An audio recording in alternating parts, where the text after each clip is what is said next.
세계적인 설교가인 찰스 스탠리가요, 이런 말을 했습니다. 가장 치열한 전쟁터는 한 평도 되지 않는 우리 마음이다. 어떻게 지키냐에 따라서 행복해지기도 하고 불행해지기도 한다. 그 마음을 어떻게 지키느냐. 선교단체에서요, 섬겼던 형제자매가 있습니다. 두 사람이 그 단체에서 결혼을 했네요. 결혼을 하다 보니까 서로 다른 것이 너무나 많은 겁니다. 그런 것 때문에 겪는 갈등들이 많았어요. 살다가 아내가 어느 날 남편에게 물어봤어요. 뭐라고 물어봤냐? 왜 집을 나설 때는 항상 이렇게 서둘러서 나가냐? 당신이 집을 나가고 나면 마치 태풍이 지나간 것 같은 그런 느낌이 든다. 그래서 너무 힘들다. 그래서 남편한테 말을 했습니다. 그랬더니 남편이 오히려 다르게 반문을 합니다. 힘들었다고? 멋있지 않았어? 영화의 한 장면과 같이 그런 모습 아니었어? 마치 5분 대기조가 출동하는 것 같잖아. 이렇게 설명을 한 거예요. 이유인즉슨 이랬습니다. 이 남편이 군대에서 5분 대기조 근무를 한 거예요. 근데 그게 자기의 체질과 너무 잘 맞는 거예요. 그래서 그 습관이 계속 이어졌던 거죠. 결혼해서도 역시 그 습관대로 행동을 한 겁니다. 그런 남편을 향해서 아내가 한마디 했답니다. 그동안 출동했던 거구나. 늘 출동을 한 거죠, 결혼해서도. 이렇게 다르다 보니까 그 마음을 읽지를 못하는 거죠. 읽지 못하니까 당연히 힘든 일이 있을 수밖에 없죠.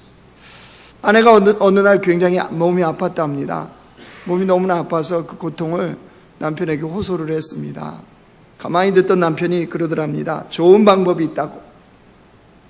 아픈데 좋은 방법이 있대요. 그래서 뭐냐고 그랬더니 예수님의 십자가를 묵상해봐. 아내분들 몸이 아파 죽겠는데 남편이 예수님의 십자가를 묵상해봐. 그럼 어떻게 하시겠어요?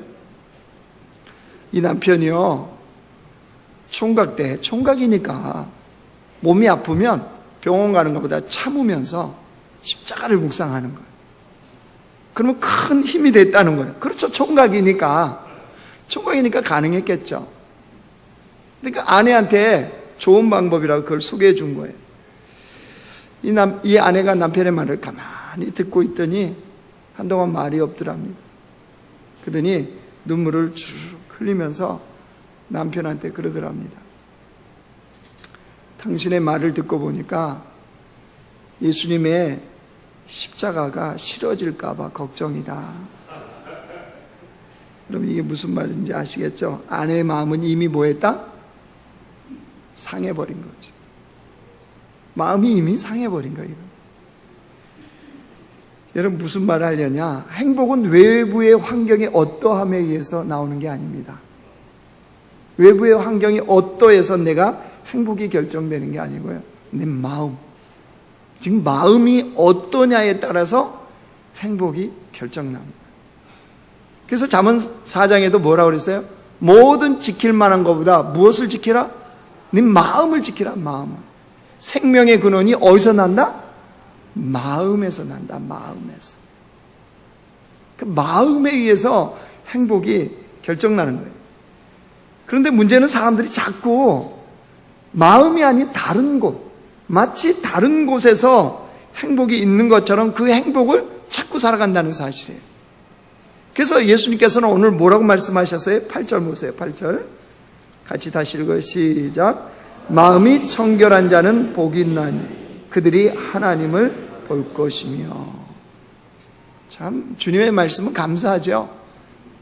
만약에 얼굴이 예쁜 자가 복이 있나니 그럼 여자분들 어때요? 복 있는 사람이에요? 남자분들 몸짱인 자는 복이 있나니 그러면 여러분 어떻습니까? 예수님 만약에 이렇게 말씀하셨다면 얼마나 우리는 절망스러울 수밖에 없습니까? 예수님은 외적인 모습이 아니라 우리 마음을 말씀하고 있습니다. 마음이 청결한 자가 행복한 자다. 그럼 여러분, 마음 청결한 자다. 그리고 우리 생각이 얼른 드는 게 뭐예요? 그 마음이 죄를 하나도 짓지 않아서 깨끗한 마음, 이것을 말씀하시는구나 라고 생각하기가 쉽습니다. 여러분, 그런데 우리 본래 마음이 어때요? 우리 본래 마음, 나는 알잖아요, 내 마음을. 우리 본래 마음이 어떻습니까? 성경은 우리 마음이 어떻다고 얘기할까요? 에레미야서 한번 찾아보실래요? 에레미야서 17장 앞으로 좀 넘어가 보세요. 에레미야서 17장 9절 10절 말씀입니다. 천공 77쪽 구약성경.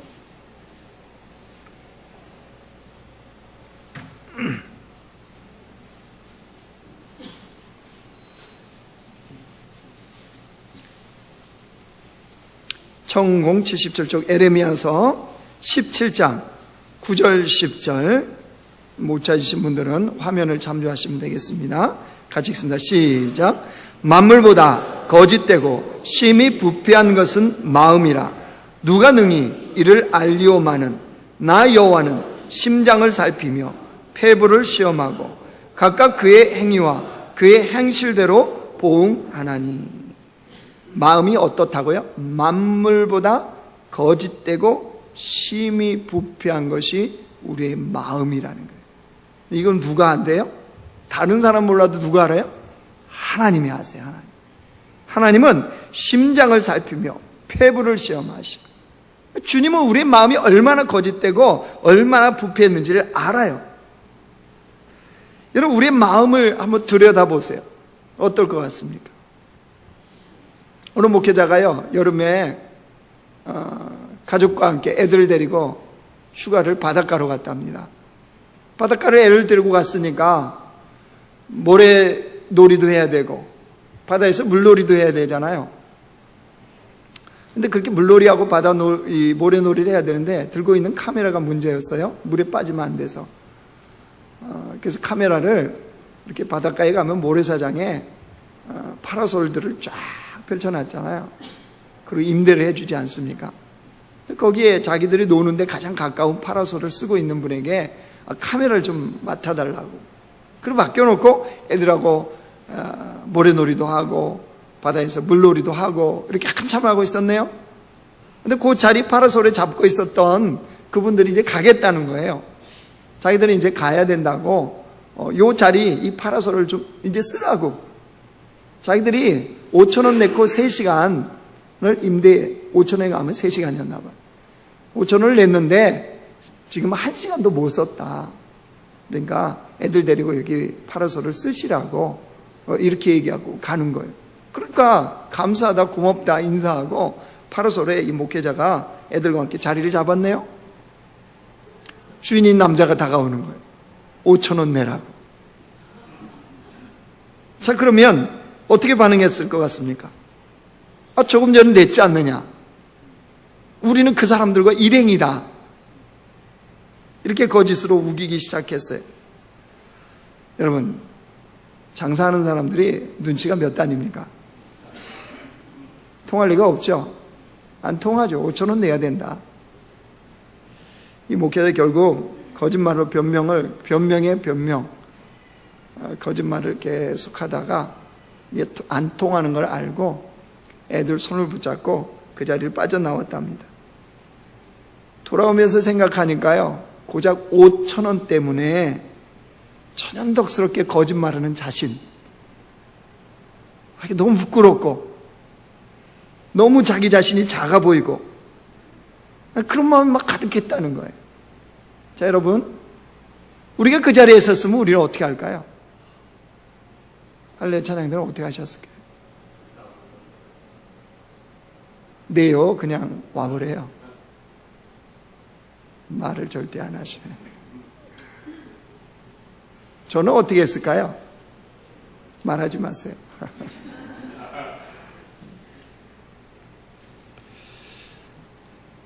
만물보다 거짓되고 심히 부패한 게 사람의 마음이다. 여러분이 저의 마음을 속속들이 아시면 아마 굉장히 실망하실 겁니다. 왜요? 그게 사람의 마음이거든요. 그래서 예수님은 오늘 누가 복 있는지 알아요? 마음이 청결한 자. 도대체 예수님이 말씀하시는, 그러니까 원래부터 그 마음이 깨끗한 자가 아니라면 예수님 말씀하시는 마음이 청결한 자는 도대체 어떤 자냔 말이에요. 예수님이 여기 말씀하시는 이 마음이 청결하다 할 때 이 청결이라는 헬라어 단어를 봤더니요, 카다로스라는 단어를 써요. 카다로스. 여러분 어디서 많이 들어본 단어 같지 않습니까? 심리학에서 쓰는 카타르스 있죠. 카타르스. 이게 여기서 나온 거예요. 카타르시스. 이 카다로스라는 단어에서 카타르시스가 파생된 거예요. 이 카다로스가 무슨 뜻이냐 그러면 깨끗하다, 순수하다, 청결하다 이런 뜻입니다. 그러면 이게 어디에 쓰냐 그러면 이럴 때 쓰는 겁니다. 더러운 옷을요, 이 새 옷이 아니고 더러운 옷이 세탁돼서 깨끗한 상태, 요때 이 카다로스라는 단어를 씁니다. 또 금 있죠. 금, 순금. 순금인데 그냥 순금이 아니고 불순물이 제거된 과정을 거친 다음에 순금이 된 상태, 이때 카다로스를 써요. 그리고 돌이라 티 같은 거 이런 것이 제거된 알곡 있잖아요. 알곡의 상태, 이게 바로 카다로스라는 단어입니다. 예수님 말씀하시는 마음이 청결하다는 것은 무슨 뜻이에요? 원래부터 깨끗한 상태를 말하는 게 아니에요. 원래부터 깨끗한 게 아니고 더러진 마음 상태에서 깨끗한 마음의 상태로 변화된 것, 이게 뭐냐 그러면 청결하다는 거예요. 그러니까 마음이 청결하다는 것은 심히 거짓되고 부패된 그 마음이 주님의 은혜로 깨끗한 상태에 이른 것, 이게 예수님 말씀하시는 마음이 청결한 자, 마음의 불순물과 제거된 그 상태. 여러분, 우리의 마음에 불순물과 죄가 제거되면 여러분 그 마음이 무엇으로 가득 채워질까요? 뭘로 채워질 것 같습니까? 욕심이 가득하고 탐욕이 가득하고 죄악이 가득한 그 마음이 여러분 깨끗해졌다. 그러면 그 마음에 뭘로 채워지겠습니까? 그거는 당연하죠. 주님의 마음으로 가득 채워질 수밖에 없어요. 그리고 그 마음은 주님을 향하는 자가 되어줄 수밖에 없습니다. 유진 피터스는 메시지 성경에서 마음이 청결한 자는 복이 있나니, 이 말을 어떻게 번역해놨냐 그러면 이 말씀은요, 내면 세계, 곧 마음과 생각이 올바른 너희는 복이 있다. 어디라고요? 외적인 게 아니고 우리의 내면의 세계, 우리 마음, 생각이 올바른 사람. 여러분, 뭐가 내면 세계가 올바른 것이 되어줄 수 있겠어요? 그것은 죄가 사라지고 이 안에 주의 영이 가득하면, 주의 성령으로 가득 채워지면 그때 주님만을 바라보는 내면의 세계가, 그것이 여러분 올바른 상태가 되어지는 거예요. 여러분, 그리스도인이라면 이런 것을 소망해요, 안 소망해요? 이 내면의 세계가, 마음과 생각이 올바르게 되는 것, 즉 예수님 말씀하시는 마음이 청결하게 되는 것을 그리스도인이라면 다 소망을 합니다. 다 원합니다. 그래서 소망하면 뭘 하죠? 그리스도인들이 결단을 하잖아요. 의지적인 노력을 합니다. 마음이 정결하게 되려고. 그래서 가장 쉽게 하는 게 뭐냐면, 오늘은 애들 야단칠 때 큰 소리 내지 않고 앙칼진 목소리가 아닌, 애들아 그러면 안 되잖아 라고 하려고 마음을 먹어요. 그렇죠? 절대 감정적으로 애들을 다루지 않겠다고 결단을 합니다. 엄마들, 보통 엄마들이 혼 많이 내잖아요. 엄마들, 그 마음의 결단이 몇 시간이나 가나요? 예? 성경의 말씀대로 남편에게 복종하고 또 아내를 사랑한다. 이 결심, 내가 아내를 사랑으로 대해야지, 연약한 자로 알고 내가 사랑으로 대해야지, 이 결심이 며칠이나 가던가요? 사실 우리의 의지적인 결단과 노력, 이거는요, 해보면 더 안 된다는 것을 발견합니다. 안 된다는 거. 안 되는구나. 그래서 좌절이 돼요. 마음에 좌절이 옵니다. 차라리 결심 안 했으면 어떨까요? 마음이라도 편하죠. 연초에 성경 읽기 결심 안 하신 분들 마음 되게 편하죠? 안 편해요? 6월달 말 되면요, 성경 읽기표 일독이에요, 우리 교회에. 전혀 무관하죠? 그죠? 평하죠? 결단했던 분은 되게 이게 복잡해지죠, 마음이. 무슨 말이냐? 인간적인 노력으로 마음이 청결하게 되어지려고 하면 내 마음이 더 더러워지는 것을 경험합니다. 그런 자신을 보고 좌절하고 회의감에 빠집니다. 그리고 나는 원래 마음이 청결한 거, 이 주님의 말씀과는 거리가 먼 사람이구나 라고 포기를 합니다. 그런데 여러분, 뭐가 문제냐? 예수님이 말씀하시는 마음이 청결한 자는 우리의 노력으로 불가능합니다. 그러면 주님은 왜 불가능한 말씀을 하실까요? 그것은 우리의 노력으로 불가능하다는 것이지 이것이 못할 일이 아니라는 거예요. 그럼 어떻게 마음이 청결한 자가 되냐? 이것은 위로부터 주어지는 능력이 있어야 됩니다. 마음이 청결해진 것은 하나님으로부터 주어지는 은혜가 있을 때 가능한 거예요. 즉 성령의 역사가 있을 때 우리의 마음이 청결하게 되어지는 겁니다. 우리의 노력이나 의지로 되는 것이 아닙니다. 그래서 여러분 에스겔서 말씀 한번 찾아보세요. 에스겔서 36장입니다.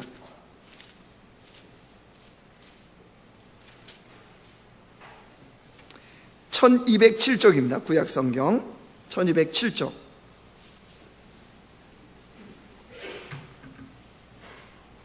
에스겔서 36장 25절에서요 27절까지입니다.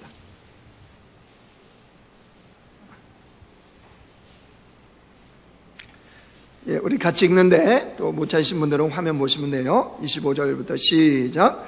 맑은 물을 너희에게 뿌려서 너희로 정결하게 하되 곧 너희 모든 더러운 것에서와 모든 우상 숭배에서 너희를 정결하게 할 것이며 또 새 영을 너희 속에 두고 새 마음을 너희에게 주되 너희 육신에서 굳은 마음을 제거하고 부드러운 마음을 줄 것이며 또 내 영을 너희 속에 두어 너희로 내 율례를 행하게 하리니 너희가 내 규례를 지켜 행할지라. 아멘. 하나님께서 성령을 부어주실 때 어떻게 된다고요? 우리 마음이 새 마음이 된다는 거예요. 우리 결단이나 노력으로 새 마음이 되는 것이 아니고 위로부터 주어지는 성령이 임할 때 새 마음이 되는 거예요. 새 마음. 우리 마음의 변화, 우리가 전심으로 주를 향하는 마음으로 변화가 되는 것은 성령께서 우리에게 부어질 때 가능하다는 거예요. 그래서 우리가 마음이 청결한 자가 되고 싶다면 뭘 해야 돼요? 성령을 의지하고 성령을 구해야 하는 거예요. 여러분, 우리의 마음이 죄와 허물로 얼룩져 있죠? 안 얼룩져 있어요? 얼룩져 있잖아요. 아침에요 오다가 시간을 오늘 좀 여유 있게 집에서 하다 보니까 시간이 깜짝 놀란 거예요. 싹 나왔어요. 마음이 급해졌어요. 집에서 차로 오늘은 싫어도 안 막혔어요. 바로 논스톱으로 오니까 5분도 안 걸려요. 그런데 제가 제대로 다 지키고 왔겠죠. 제가 한번 따져봤어요. 4번이나 법규를 준수하지 않았어요. 첫 번째, 횡단보도에 사람들이 아무도 없다고 왔어요. 자그마한 골목이지만. 두 번째, 학교 근처에는 30km예요, 속도가. 그죠? 계기판을 봤더니 50으로 밟고 오고 있어요. 이렇게 해서 지금은 이제 생각도 안 나네요. 하도 죄를 잘 지으니까. 아침에 딱 도착해서 보니까 이렇게 따져보니까 4가지가 법규 준수를 안 한 거네요. 딱지 4번 뗀 거예요, 4번. 이게 우리의 마음이에요, 맞죠? 여기에 익숙해요, 익숙해. 이게 죄와 이 허물로 얼룩진 우리의 마음, 뭘로 깨끗하게 해요? 그런데 결심한다고 되나요? 아니죠. 예수님의 십자가 보혈만이 우리를 정결하게 해요. 새 마음으로 변화시키는 거예요.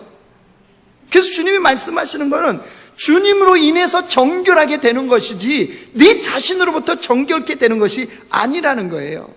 이걸 깨달으라는 거예요, 이거를. 근데 사람들이 자꾸 착각해요. 인생의 행복이 외부로부터 뭔가가 주어졌을 때, 내가 원하는 것이 채워졌을 때, 예를 들어서 물질이 채워졌을 때, 내가 어느 정도 아파트가 좀 갔을 때, 이사를 갔을 때, 내가 원하는 것이 이루어졌을 때 행복할 거라고 착각을 합니다. 여러분, 내가 원하는 게 채워지나요? 평생 그거 채우다가 인생 끝내실래요? 아니, 채워졌어요. 진짜 채워지면 그렇게 행복해요? 아니잖아요. 진짜 우리의 인생이, 가정이 행복해지려면 성령으로 우리의 마음이 새로워져야 돼요. 남편이요, 주님의 십자가의 보혈로 깨끗해지면, 그 마음이 깨끗해지면 가정이요, 주님의 평화가 임해요. 아내가요, 성령으로 그 마음이 가득해지면, 새로워지면 그 가정에 주님의 행복이 시작됩니다. 무엇이 있든 없든, 그것이 주어졌든 안 주어졌든 성령으로 우리의 마음이 새로워지면 주님이 말씀하시는 마음이 청결한 자가 되고, 그런 자들의 삶에 행복의 역사는 임하는 거예요. 우리가 뭘 구해야 된다고요? 성령이요, 성령. 한 주간 동안도 어느 순간에 어떤 자리에서도 성령을 구하십시오. 직장에서도, 가정에서도, 나의 삶의 현장에서도 성령을 구하십시오. 성령이여 가득 채우셔서 내 마음을 새롭게 해달라고, 새 마음을 달라고. 그래서 마음이 청결한 자로 이 땅을 살 수 있도록 주님께 구하고 나가십시오. 그러면 어떤 복이 주님이 주어진대요? 8절 다시 보십시오. 마태복음 5장 8절 다시 보세요. 같이 읽어요. 시작. 마음이 청결한 자는 복이 있나니 그들이 하나님을 볼 것이며. 마음이 청결하면 뭐 한대요? 하나님을 본다. 여러분, 보는 것에 축복을 아십니까? 헬런 켈러 아시죠? 헬런 켈러. 헬런 켈러는 보지 못하고 듣지 못하고 말하지 못하는 삼중 장애를 갖고 있었습니다. 그런 헬런 켈러가 자기에게 소원이 하나 있었습니다. 내가 이 땅에서 3일만 볼 수 있다면, 3일만, 딱 3일. 3일 보면 뭐 하겠느냐 그랬더니 3일만 볼 수 있다면 첫째 날은 평생 자신을 가르친 선생님 설리번의 얼굴을 내가 볼 것이며 또 친구들의 얼굴을 내가 보고 싶다. 그리고 그날은 하나님 만드신 이 자연의 세계, 자연의 세계를 눈으로 마음껏 보고 싶다. 둘째 날이 되면 길거리에 지나가는 행인들의 모습을 보고 싶다. 그리고 박물관에 가서 박물관에 전시되어 있는 것들을 구경하고 싶다. 그리고 셋째 날이 되어지면 동트는 새벽을 보고 싶다. 그리고 출근하는 사람들과 자동차 그 모습을 보고 싶다. 또한 오페라와 영화 관람을 할 것이다. 그리고 나서 이제 그 셋째 마지막 날 밤이 되어지면 이 모든 것을 볼 수 있게 하신 하나님께 감사의 기도를 할 것이다. 이렇게 얘기했어요. 그러니까 헬런 켈러가 느꼈던 보지 못하는 것에 대한 답답함, 그 인생의 불행, 그러면 이것을 우리에게 여실히 말해주죠. 그런데요, 정말로 불행한 사람 누군지 아세요? 정말로 불행한 사람. 정말로 불행한 사람은요, 눈은 뜨고 있는데 하나님을 볼 수 있는 눈이 없는 사람. 육신의 눈은 떴는데 영적인 눈이 닫혀서 하나님을 볼 수 없는 사람이 가장 불행한 사람입니다. 신앙생활을 오랫동안 했는데도 불구하고 하나님의 은혜와 사랑이 무엇인지를 모르고 살아가는 사람. 헌신과 봉사는 열심을 다해서 하는데 하나님의 자비와 능력의 손길이 무엇인지 알지 못하고 사는 사람. 이런 사람이 진짜 불행한 사람. 육신의 눈은 떴으나 영적인 눈이 닫힌 사람에게 해당되는 거예요. 여러분, 하나님을 본다는 게 뭐예요? 하나님을 본다는 게, 이 땅에서 하나님을 본다. 이 땅에서 하나님 본다는 건 다른 게 아니에요. 하나님을 경험한다는 거예요. 경험. 내 삶의 현장에서 신앙생활하면서 주님을 경험해서 그 주님을 더 알게 되고 더 느끼게 되고 주님과 더 깊은 교제 속으로 들어가는 삶, 이거를 하나님을 본다, 그런 거예요. 마음이 청결한 자, 성령이 임해서 그 마음이 새 마음이 되는 자들은 삶의 현장에서 주님의 임재를 경험하게 된다는 거예요. 여러분, 그리스도인의 삶은 그거예요. 삶의 현장에서 주님의 임재를 경험하고 살아야 돼요. 그러니까 메시지 성경에 너무 번역이 잘 됐어요. 그들이 하나님을 볼 것이며, 이를 어떻게 해석하느냐? 그때야 너희는 바깥 세상에서 하나님을 볼 수 있다. 예배당에서만이 아니라, 교회에서만이 아니라 어디에서요? 바깥 세상, 너의 삶의 자리, 정말로 힘든 너의 자리에서 누구를 본다고요? 하나님을 본다는 거예요. 하나님의 임재, 주님의 손길, 그것을 네가 볼 수 있다, 이런 거예요. 삶의 현장에서 주님의 임재, 그 주님의 경험을 철저하게 했던 이 한 이야기를 하고 이제 설교를 마무리하려고 합니다. 오랫동안 신앙생활했던 한 할머니가 있었습니다. 이 할머니의 소원은 뭐냐? 할아버지와 함께 교회를 다니는 거예요. 그래서 5년 동안 매일같이 기도를 하고 있어요. 근데 이 할아버지가 얼마나 마음이 완고한지, 집에 누가 복음을 전하러 오잖아요. 그게 목사든 뭐 전도사든 누구든 이렇게 먹히질 않는 거예요. 너무나 완고하니까 복음을 딱 얘기하면 단칼에 거절하는 거예요. 그러니까 할머니가 너무 무한한 거예요. 같이 갔던 그 안에 있는 할머니가 너무 무한할 정도로 단칼에 거절을 해버려요. 입 다물라, 딱 그래요. 그럼 더 이상 말할 수 있어요? 정말 전할 수 없는 그런 어려움이에요.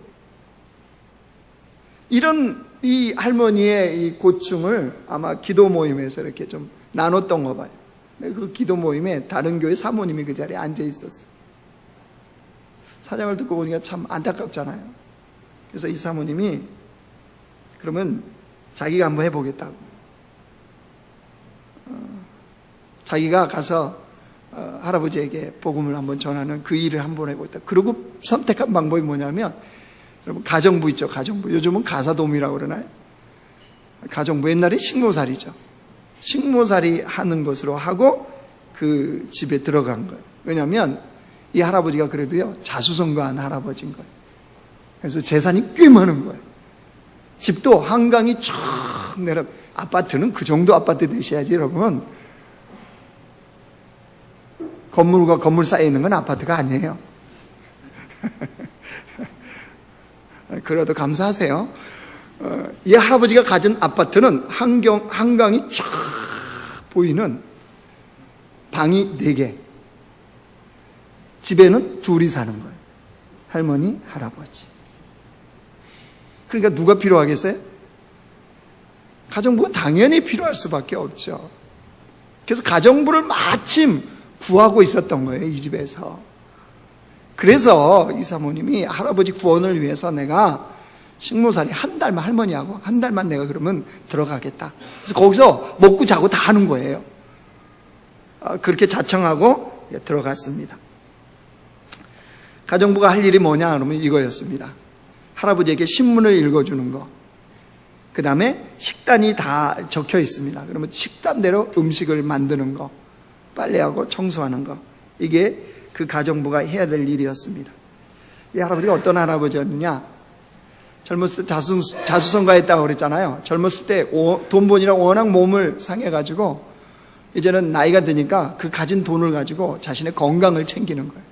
집안 구석구석에 몸에 좋다는 건 모든 걸 다 사놓고 그걸 먹는 거예요. 얼마나 이 할아버지가 까다로운지 물 먹는 온도, 물 있죠, 먹는 물 온도까지 딱 재서 가지고 가야 되는 거예요. 이게 까다로우니까 위장 식모살이 하러 들어갔던 이 사모님이 밤마다 코피를 쏟는 거예요.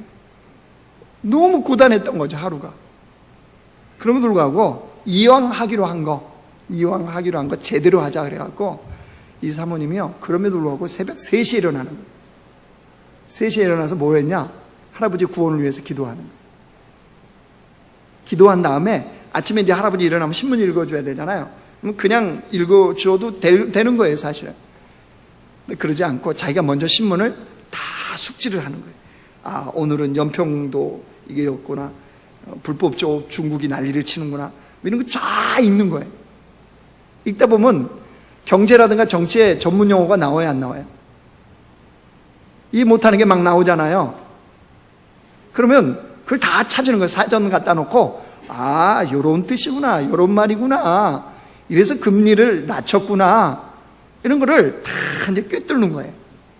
아침이 딱 되었습니다. 할아버지가 신문, 그러면 이 식모위장 사모님 신문을 들고 가서 읽는 거예요.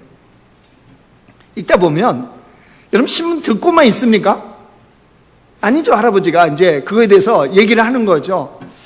그 중국이 왜 자꾸 그 배를 갖고 와서 그렇게 난리를 친대 하면서 이제 대화가 자연스럽게 되잖아요. 근데 이 사모님이 이미 신문을 다 숙지하고 전문 용어도 다 알아서 이걸 지금 알고 있다는 걸 이 할아버지가 알아요, 몰라요? 전혀 모르죠, 지금. 그런데 신문을 읽다가 대화를 하면 할아버지가 깜짝 놀라는 거예요. 왜요? 너무나 유식하거든요. 다 꿰뚫고 있거든요. 그래서 아침마다 이 식모 아줌마의 그 지식에 감탄을 하는 겁니다. 일주일이 딱 그렇게 지났어요. 할아버지가 조용히 부르더래요. 당신은 식모살이 하기에 너무 아깝다. 내 친구 중에 회사를 하는 친구가 있는데 그 좋은 자리 만들어 놨으니까 빨리 좀 만나봐라. 이렇게 얘기를 하더라는 거예요. 근데 이 사모님이 그거 하려고 들어간 게 아니잖아요. 그래서 이렇게 차 타고 나 그 싫다고. 근데 산 넘어 산이라고요. 문제가 또 벌어졌어요. 아들 둘은, 그 할아버지 아들 둘은 외국에 가서 살고 있고, 딸 하나는 국내에서 시집가서 살고 있는데, 딸이 찾아왔더래요, 그 집에. 그러면서 이 사모님한테 솔직히 말해라. 그러니까 아빠가 취업을 시켜준다 그래도 싫다고 그랬다는데 솔직히 말해봐라. 아버지의 재산을 노리고 들어온 거 아니냐. 그러면서 마치 더러운 벌레 취급을 하더래요. 식탁에서 밥 먹지 말라고. 이제 그런 서러움까지 당한 거죠. 그런데 이 사모님이 그렇게 일주일을 보내면서 깨달은 게 있었어요. 깨달은 게. 그래서 하나님 앞에 철저하게 회개를 했답니다. 식모살이 하러 자기는 갔지만 사실은 할아버지 구원을 위해서 그렇게 자청을 했지만 그곳 생활하면서 자기 자신을 본 거예요. 뭘 봤느냐? 아마 이 사모님의 아버지가 잘 사셨나 봐요, 예전에. 그래서 집에 식모살이를 하는 아줌마를 두고 살았나 봐요. 그 아줌마가 그렇게 생각이 나더래요. 뭐가 생각이 났느냐? 그때 그 아줌마는 얼마나 힘들었을까? 한 번도 그 마음 알아봐 준 적이 없고, 또 그 아줌마는 집에 두고 온 아이들이 보고 싶어서 얼마나 밤마다 베개에 눈물을 적셨을까? 이 생각이 나더라는 거예요. 누가 그러고 있는 거예요, 지금? 자기가. 비록 하나님 나라의 구원을 위한 놀라운 사명을 갖고는 왔지만 밤마다 코피 쏟으면서 그 아이들이 얼마나 보고 싶었겠어요.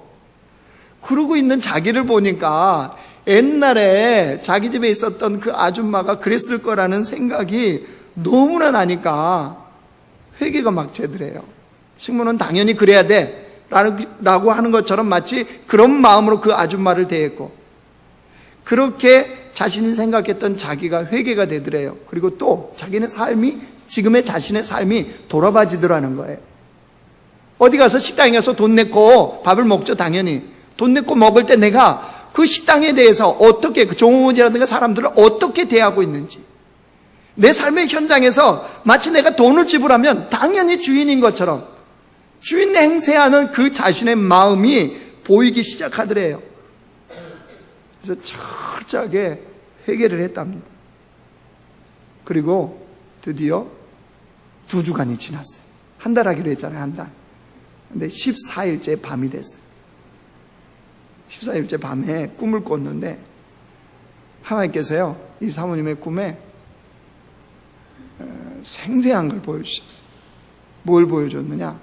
이 할아버지의 어린 시절, 소년 시절, 청년 시절, 장년 시절, 이걸 꿈에 생생하게 보여준 거예요.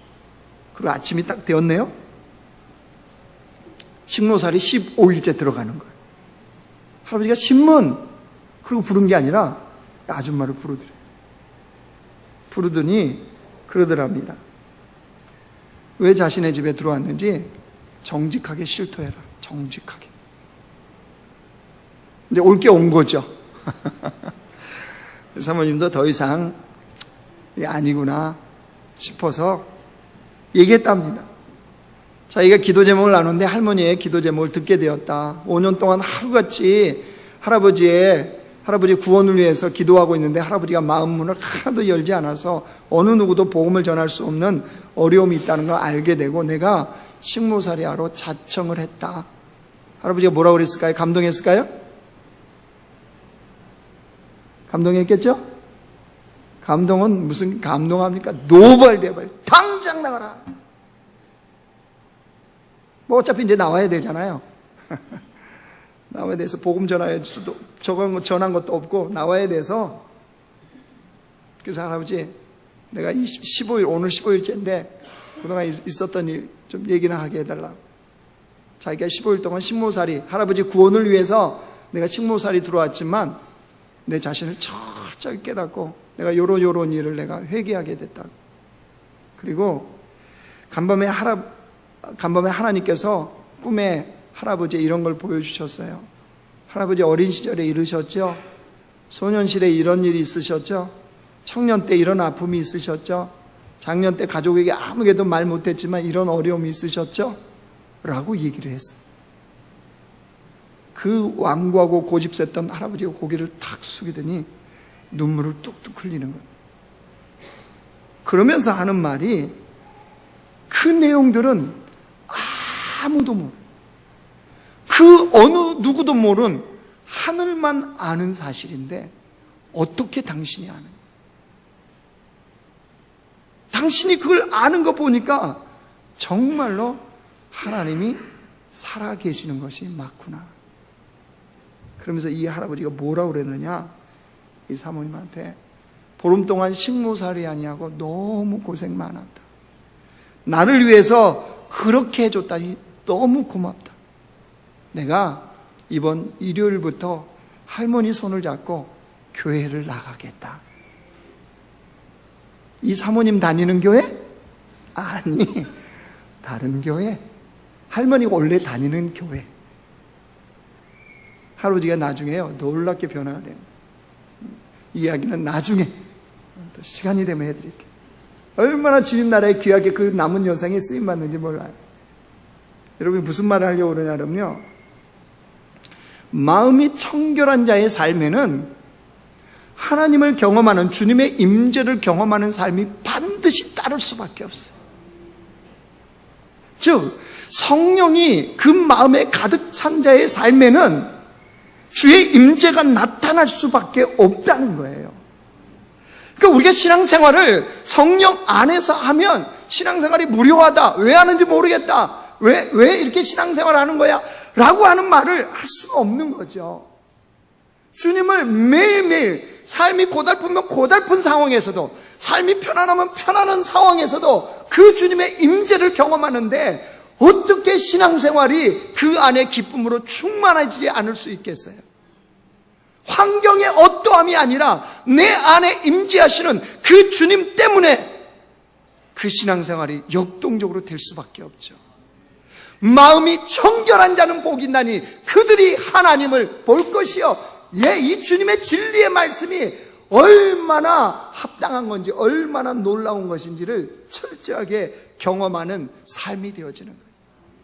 사랑하는 성도 여러분, 우리의 마음이 청결하여 하나님을 경험한 자로 살기 위해서 우리의 삶의 자리에서 언제나 성령을 구합시다. 그 성령이 임함으로 말미암아 거짓되고 부패한 우리의 마음들이 그 예수의 보혈로 정결케 되는 그런 자리로 나갑시다. 그래서 주님이 주시는 새 마음을 가지고 이 땅을 사는 자가 되기를 원합니다. 성령의 마음을 가지고 직장에 들어가시고, 성령의 마음을 가지고 가정에 가시고, 성령의 마음을 가지고 캠퍼스로 삶의 현장으로 들어가는 하나님의 백성들이 되기를 원합니다. 그래서 마음이 깨끗한 청결한 자에게 여호와께서 어떤 복을 우리에게 허락하신지를 철저하게 깨닫고 그 주님을 더 깊이 알고 더 느끼고 그 주님의 임재 속에 살아가는 행복한 백성들 되시길 주님의 이름으로 축원합니다.